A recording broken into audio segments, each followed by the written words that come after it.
Good afternoon, everyone. Thank you all for being here. It's no secret why we're here today. It's our nation's southern border. Recently, I was down there, and there is complete and utter chaos at the border, and the federal government is failing to do its job to protect the states and our people.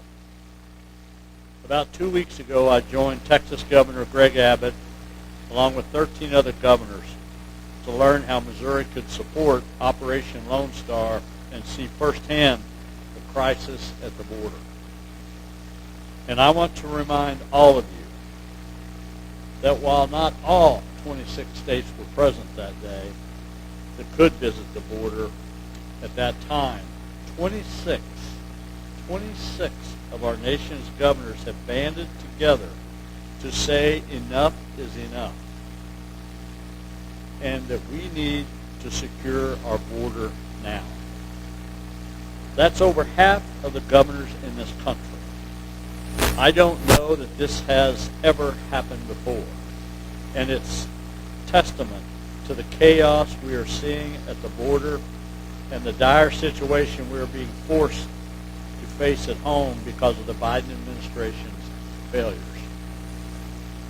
But it's just not people coming to our country illegally. It's the fentanyl and other drugs pouring into our communities, the rise of human trafficking, and not to mention threats of terrorism too.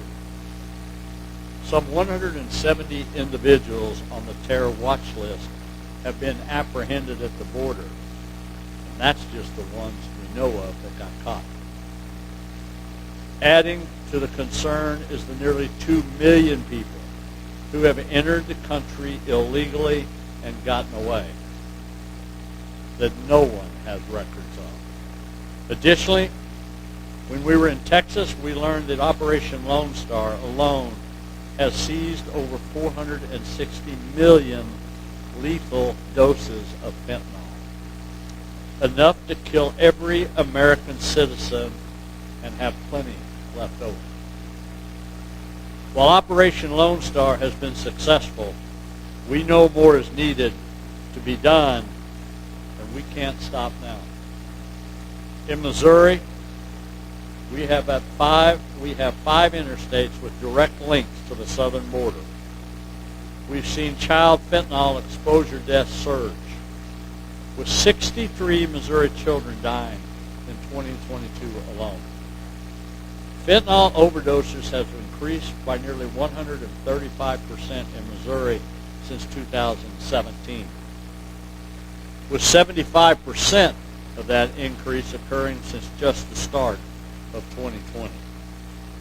In 2023, the Missouri Highway Patrol seized nearly 12,500 grams of fentanyl. That's enough to kill Missouri's entire population 2 times over. That same grim reality is being repeated across the country. The fentanyl crisis is here in our state. Missourians are dying.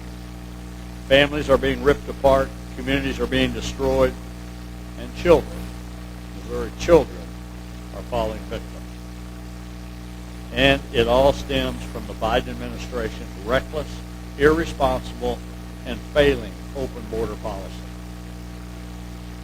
President Biden and the federal government must step up to stop illegal entry into our nation, to stop the free flow of fentanyl into our communities, and combat the rise of human trafficking. We've waited long enough for them to do the right thing, the common sense thing. They won't, so Missouri will. Today, we are joining 14 other states, answering Texas's call for help at the southern border.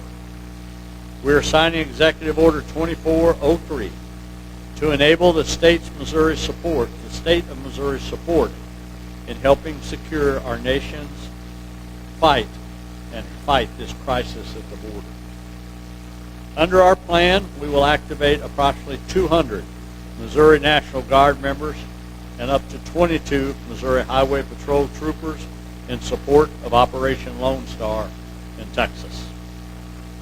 Missouri personnel will rotate in and out as needed with the primary mission to help the state of Texas in construction barriers to entry and supporting security patrols as needed. Starting March the 1st, Missouri Highway Patrol will be on the ground.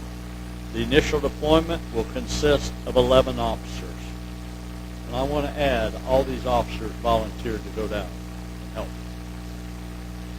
And we expect our first deployment of National Guard members to be active on the ground starting March the 10th.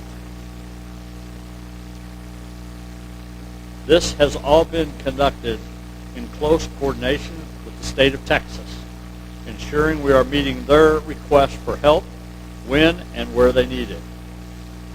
Our current operation plan activates this mission for 90 days. However, we will continuously work with Texas to evaluate needed support moving forward. By signing Executive Order 2403, we are activating the Emergency Response Fund at the discretion of the Governor's office. But we have been in conversations with legislative leaders to backfill these funds with a supplemental budget request. In the coming days and weeks, we will work with legislators to approve $2.3 million to support this operation and this mission. This will ensure the capacity of the state services should another crisis arise. But make no mistake, this is a crisis affecting Missouri. Missouri may not be physically located on the border with Mexico, but the Biden administration's open border policies have made this crisis a Missouri crisis. With the federal government, who chooses not to help, the Mexican cartels are growing richer and human trafficking more daring. Governor Abbott told us down there that the cartel is charging somewhere between $5,000 and $8,000 a head to get people into the river, with no promises of getting across the river. And the consequences aren't just affecting Texans, but Missouri families and families across the nation too. Critics will say we have our own battles within our own Missouri borders. And while that is certainly true, we would much rather do what we can to fight this fight on the southern border than let it take root in our own backyard. The more illegal crossings we can stop and the fentanyl we can seize in Texas means less Missouri families torn apart and less Missouri children losing their lives. I also want to take this opportunity to address some of the spin we have seen from the White House that the media has been quick to report without question. One statistic being that 85% of the fentanyl traffickers are U.S. citizens. And with that, you largely miss the point. It doesn't matter who the smuggler is. It's the issue is the Mexican cartels see little to no resistance in shipping fentanyl across our borders. Let me just speak a minute about my own career in the Vietnam era, where drugs become pretty critical to this United States. Let's talk about opium fields. In Cambodia, Vietnam, China, all the way to South America, as time goes on and history goes on, they have always been supplied by other countries. They're not going to set up shop on the corners of our streets in Missouri. They're going to get Americans, citizens, to peddle these drugs. Cartel's not going to come up here and set up in your town, but they will have people that's going to produce and try to sell you their supplies and our kids. That's what we're dealing with. We're dealing with a strictly open border that anybody can bring whatever they want into our country. So that's a spin that maybe sounds good on paper, but the reality of it, you've got to see where's the sources coming from. Another favorite of mine is when the media repeats the White House line in saying that the vast majority of fentanyl seizures are at legitimate ports of entry. And the key there is fentanyl actually being seized. Of course, where we have armed patrols inspecting people and transports, as well as legitimate barriers to entry, we're going to discover and seize items that should not be coming into our country. It's actually quite an argument for the need to expand those procedures and secure our border. Because the thing is, we still have people dying from fentanyl. We still have people being trafficked. We still have nearly 2 million people who have not only entered this country illegally, but gotten away under the Biden administration. And it's all because of the non-existent security between ports of entry. If the Biden administration was truly seizing all illegal drugs at legitimate ports of entry, then why in Missouri are we seeing the largest increase in fentanyl deaths ever? And why are law enforcement still seizing enough drugs to kill everyone in the state twice over right here in Missouri? I'll answer that. It's because the drugs are still getting through no matter how much the White House spends and members of the media run it.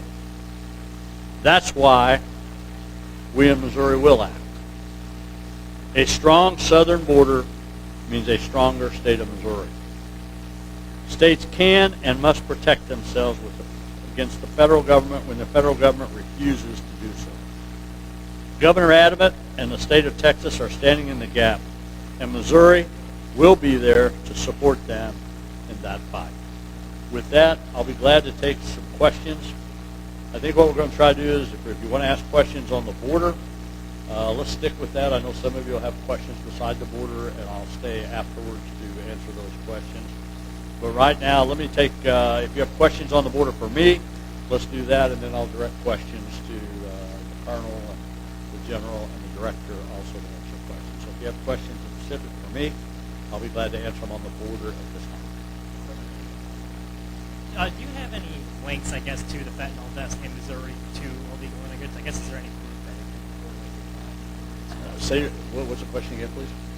For the Missouri deaths you're talking about due to fentanyl, is there any direct correlation to illegal immigrants? Or I guess Well, I think everything since we've opened the border, fentanyl is on the rise. So fentanyl is more fentanyl in our state than there's ever been. So I think that would be the direct correlation one with it to be able to do it. I think that's all across America. That we had 40 some odd kids lost their lives last year. We had that before. And we know fentanyl is coming across the southern border. There's nobody there stopping it. So I don't think it is kind of a little common sense probably tells you that's got to be where it's increasing so much. Hi, Governor. Elise File. Wondering if these troops who will be actually starting in March, will they be joining troops who are already in Texas, the 250 troops who are already down? This will be a separate mission on that. We already have troops in Texas. We have had troops in Texas for some time, and I'll let the general address that when he comes up here if he wants on that, on the mission of trying to secure a border. But I think we sent a group down there in October, if I remember right, but I'll let him answer that time frame. So this is a separate mission besides that. So this is an addition. And really what I think for most of the Guard, I believe at this point, of course they're trying to establish that now, just what the day-by-day operations would be. But mainly it's just going to be putting up Constantine lines. I would assume that's going to be a lot of it. Okay. And just one more question real quick. How would you describe Governor Abbott's handling of the southern border and immigration over the last year? Let me tell you, my heart goes out to Governor Abbott. I can't imagine being the governor of that state having to deal with what he's having to deal with, and the federal government turns the toe back on each other. I don't think he's had any choice but to take his oath of office, which is protect the people of Texas. That's his number one obligation, just like mine is for Missouri. So what he's done since this all took place, everything he's done, I think he's trying to do everything he can to keep people safe. And you got just people coming across the border every day by the thousands and the thousands. It just doesn't. So I think what he's doing is the right thing. I think him asking for help is good too. He can't do it all himself. You're talking about the 2 million people that are I know a lot of them are here because of the fire. Are all the about crossing the border? Do you think the issue of people being here unexpected is also? Well, I don't think that's in the number at all. I don't think we have any idea what that number is because nobody has a count on it. I mean, there's people coming by the thousands across the border at different entry levels. I mean, the cartel, you're talking about one of the most major smuggling operations of humans that I've ever heard of, that I know of. Thousands and thousands a day, the cartel is pushing people into the river and basically saying, you got to get across. To the point Governor Abbott also told the story down there where we've got patrols in the waterways trying to save people. They're sending people in those across the river that can't even swim. And what they want us to do is go out there and try to pick up the people that can't swim and save the lives while they smuggle drugs down the river to shore, keeping our people occupied. I mean, that's the kind of stuff that goes around daily down there after talking to them on that. So I'm just telling you, I've been around a long time, and I've been in law enforcement for a long time. But what Governor Abbott's going through, because we simply will not do what I believe the Constitution says the President of the United States, secure the border. I mean, I've just never seen it like this. This is free for all. So ideally, what would a secure border look like to you? I guess what would it be good to you? Well, you know what I went by, I mean, most of the areas that you went by are wide open. I mean, you know, there's some places you're trying to secure, which I think Governor Abbott has put, I want to say over 2,000 individuals, Department of Public Safety, National Guard he has, and different people he has on there, but they're just, you know, overwhelmed, so the border's pretty well open. However, that being said, I think Operation Lone Star is doing exactly why we're here today. They are starting to secure it. Anytime that you can stop an entry point from going to 3,000 a day down to 3 attempts, you know something's working. Now, I'm not so naive either not to wonder, okay, where else do these people go when you're down there? I think you have to understand the cartel has an infrastructure in place to move people, thousands and thousands of people a day. It takes a lot of infrastructure to do that. So now if you close down one point, they've got to find another point. I would assume this problem's going to shift to Arizona, New Mexico, and California until people will start securing the border. So, I mean, southern border is 1,200 miles. That's from here to New York. Two questions. One for you, Governor, and then I'm going to switch to Colonel Olson. My first one for you, I don't know if you said the amount of money. You said it's going to be in the supplemental, and right now it looks like 90 days. Do you have an estimated cost of what that'll be? We believe that's going to be a little over $2 million. $2 million? Yeah, is And what we believe that is. after that 90 days, could you extend it? We could. We're just going to see how this is. We really want to go down there. You know, first thing I got to do is take care of Missouri. So if we're going to put Missourians down there, we got to make sure, one, are we doing the right thing, or is it really worth the time to be there doing what we're doing, which I believe it will be. But we're just going to see how much of a workload that is. I think again, I want to talk about we're building walls, we're building barriers. So once those are built, then we should be able to come back home. Colonel Olson, my question for you is, these 22 troopers, we heard the governor say that 11 will be on the ground March 1st. When will the other 11 be going? And my other part to that is, are they doing wire also the entire time, or are they doing something more law enforcement? We're going to bring him up here in just a minute. Oh, okay. I know you was wanting to try to jump ahead of me there on that one. Now, any other questions? Yeah, Governor. Operation Lone Star has been involved in a series of disputes with the federal government. So my understanding is that Missouri is going to have National Guard folks working with Operation Lone Star and then also working with the federal government at the same time. We're going to be really under Texas's blanket that we are. But let me say this right now. Even the federal employees there, the vast majority of them don't like what's going on. The Border Patrol don't like what's going on, but they have to follow orders. I think if you go down there and you really meet some of these people, you know, I don't think you're asking them to be Border Patrol agents to secure the border, but you're telling them to cut the wire to let people in. So it's against kind of why you take an oath of office sometimes to really do what you do. So I think for the most of it, we're going to be down there under Governor Abbott's umbrella. I would say that is what we're going to do. We're going to be under their footsteps. Do you consider pulling troops away from the federal effort? Because I know that 250 more people. Our troops or The National Guard members that are currently working with the federal government agencies, they're still there. They're still on the ground. This is just addition to what we have to be able to There's still a mission down there that they're serving down there. Again, I think the general will be able to answer that for you.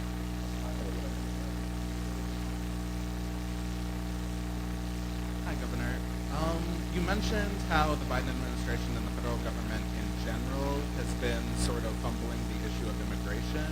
Have you spoken to any members of Missouri's congressional delegation about the issue of immigration? No, yes, multiple ones on that. I don't think there's any question about that. Look, there is no question that the President of the United States, when he first came in office, wanted to prove he had authority, prove he had power, and he opened the border. I don't think anybody had any idea what that meant. Now you have people coming from all countries across the world, even some that are threats to our country, and we continue to do it. And what's happened, what I believe has happened, they've let this thing go way too far, and now they're trying to figure out how do we get out of this by the spin they're putting on all this stuff. Well, it's pretty simple. Go back to the policies when it first started. Secure the border. You don't have to call it Trump policies. I get that. The President of the United States is responsible for securing the borders for all of our citizens. And what you see down there right now is just wide open chaos. I don't know how to describe it. So. And he's not going to do anything different, regardless of what he does. He's not going to shut the border down. I don't believe he is. Governor, you had mentioned the statistic 85% of fentanyl traffickers are U.S. citizens. Are you saying that the Biden administration has failed at adequately checking U.S. citizens who are entering the country from Mexico? I'm telling you, they are trying to put a spin on there that these are American people with producing fentanyl, and all of a sudden we're starting to sell fentanyl. And it's not the illegals, the crossing of the borders, who are bringing that in there. That's the spin they're trying to put on it. I think that's about as false can be. We don't have any statistics showing that fentanyl is being trafficked in by illegal immigrants? Well, most certainly. I mean, you've got statistical information of how much is coming across the border. I think early on, somewhere in there, I'll give you the amount of how much they have seized. 460 million lethal doses of fentanyl just coming across the border by illegal coming across. One more question on that. What is the impact of the illegal crossings on the state of Missouri right now? Or are you saying it's to prevent future impact? Well, one, we want to prevent it for sure, to say the least. But look, you can look at other states that's already got so many people there. I mean, these are sanctuary cities. These are people that saying, hey, in the beginning we want them, now you don't want them. You know, your healthcare systems can't stand this. I mean, your education systems can't. You know, and then again, I'll make the point of it is, you know, we got a lot of people in our own state we got to take care of first without bringing people in here illegally. And then you have to decide, okay, who has the rights over somebody else? You know, it's just, I'm just telling you, it's just a disaster waiting to happen. Other states are seeing it. But eventually, it will come to Missouri. It always does in time. Okay, Governor, so back to visiting the border. I realize you went a couple weeks ago, but why this decision now? Because people have been illegally crossing the border for years and years. So why this decision now? Nothing compared to what we're seeing right now. I mean, the illegal crossings you're talking about years and years ago through Democrat and Republican presidents doesn't compare to what we've seen in this administration. Not even close to be able to do that. So I think, one, I wanted to go down there. If I want to send troops down there and I'm going to send patrol down there, I think it's my job to go down there to make sure we're doing the right thing, to see it firsthand, to be able to talk to Governor Abbott, to see what his Department of Public Safety and what his National Guard members say, and what is the mission in hand that we're going to accomplish was the main thing I wanted to go down there. Again, this is a new operation. It's one that we realize. I think where you're really down the point, everybody's give up on the federal government helping. And that's not something we're used to. Totally when they're not going to do their jobs. And that's the point we are in this country right now in this state. So when I go down there and all of a sudden you see firsthand what has taken that one state to protect the rest of us, I feel an obligation to try to do our part to help. Isn't some of that the responsibility of Congress, though, in trying to beef up our immigration policies? Oh, I think they should have done something about that, but they didn't. I mean, you can take the blame game all day for what we want. I mean, there's plenty of times I like to blame Congress and other people for a lot of things, but the reality of it, here we are today, and you've got to address the issue of illegals coming across the border in record numbers. That's the issue at hand. That's why we're going down there to do that. All right, let me turn this over. I know there was a question for the Colonel, so I'm going to bring the Colonel up first to be able to do that. We'll ask him some questions. When they finish, I will come back and we'll talk about other issues that you might want to ask. Colonel? I repeat it. Thank you. That's fine. My question was, Governor Parson said that the 11 troopers are going to be there at the 1st of March. When do the other 11 arrive? And then my other question is, what are the troopers doing? Are they also putting up wire, or are they helping with law enforcement in Texas? What's their role? First part of the question, right now we are set up with the first 11 troopers for the month of March. We're going to be evaluating that process during March for any further commitment there.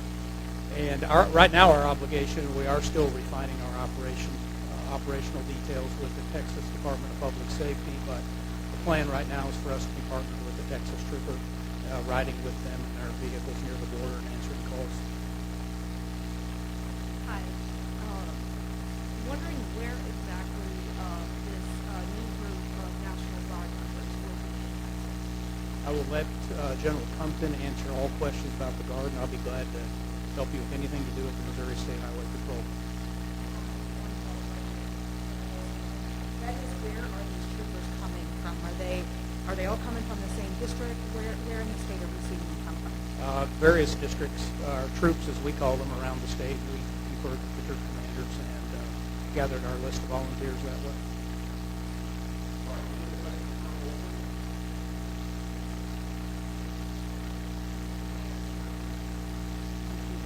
Ignorant here, but the wire, are we talking about the wire that the U.S. Supreme Court said must be taken down, or is there a different wire that's going on? Again, I don't believe that'll be any part of the Missouri State Highway Patrol's operation down in Texas, and it might be a better question for the general to take on. Okay.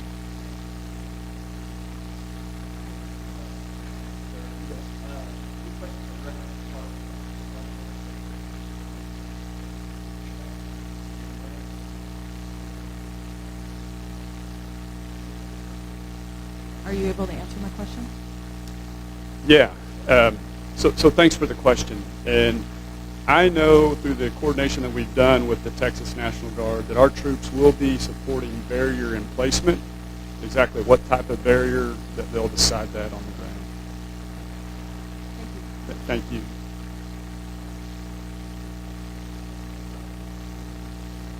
And just wondering where exactly the National Guard will be. Yeah, it's a great question. So our troops, at the direction of the governor, will deploy to Texas and then be employed at the direction of the Texas National Guard somewhere along the Texas-Mexico border. Okay, so we don't yet have details about where specifically along the border they might be working. That's correct. But they're prepared to be employed and deployed at their discretion there. Thank you. I don't remember the term for when National Guard troops are federalized, but the 250 some that are already stationed down there with DOD, does Missouri National Guard have the authority to reassign them once they're under that status of working with the federal government? No. Those troops deploy in support of Department of Defense to support the Customs and Border Protection Agency and take missioning from NORTHCOM and Task Force North on the border.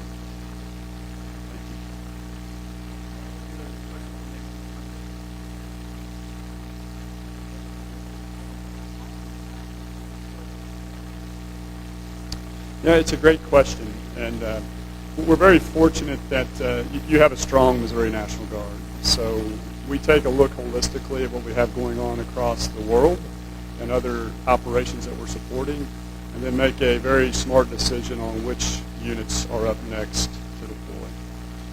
General, doing border security can be an unsafe job for the people down there that are at the border. Can you talk, just generally speaking, about the safety of your National Guard members and what they have to go through in order to try and secure the border? I appreciate the question. And what you all can be very proud of is your Missouri National Guard men and women that are well trained and equipped to do a myriad of tasks. And they're ready. We're proud of them, and they're ready to go.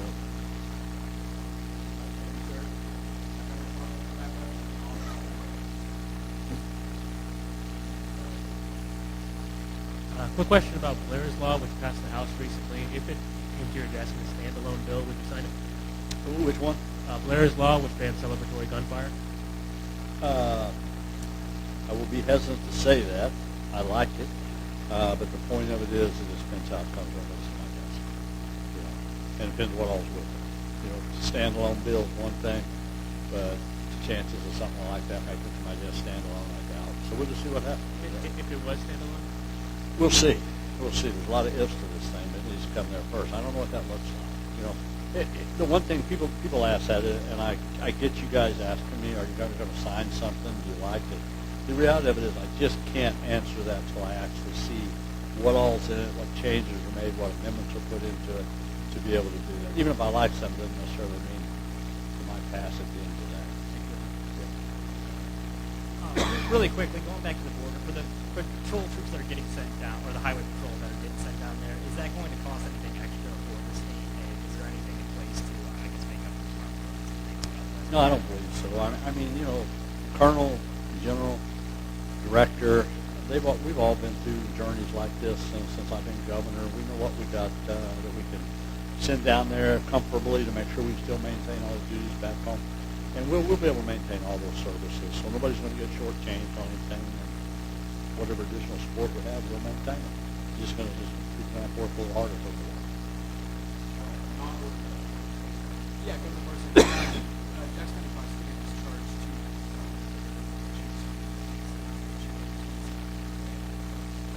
I think it's good. I think you had just murderers out there on the street killing innocent people, trying to kill kids. You know, so them being treated, I didn't know adults, whoever the shooters were, should be responsible as adults.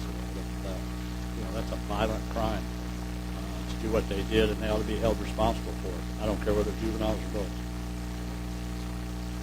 I want to ask you about IP, and I know that you carried it years ago when you were in the Senate, but you get the final decision of when it would be on the ballot. You saw the Senate is going to pass it out this week after 20 hours. So would you rather have it on August's ballot or November's ballot? I don't know. We'll talk about that. We'll see what the best strategy is for the state of Missouri.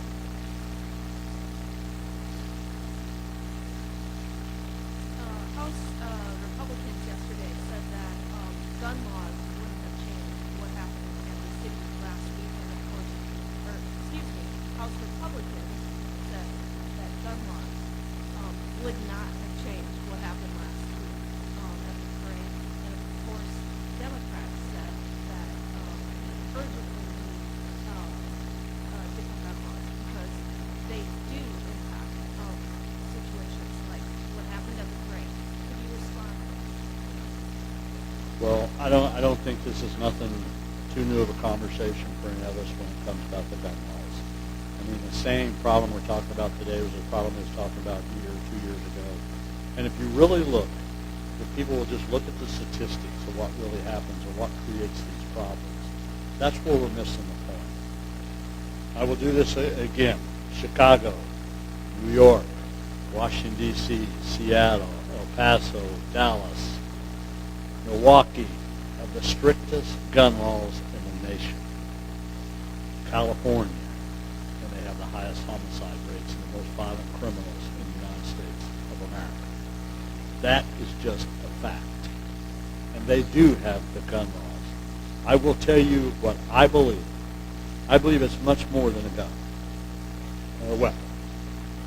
I believe it's who we are as society to be able to do that. Excuse me.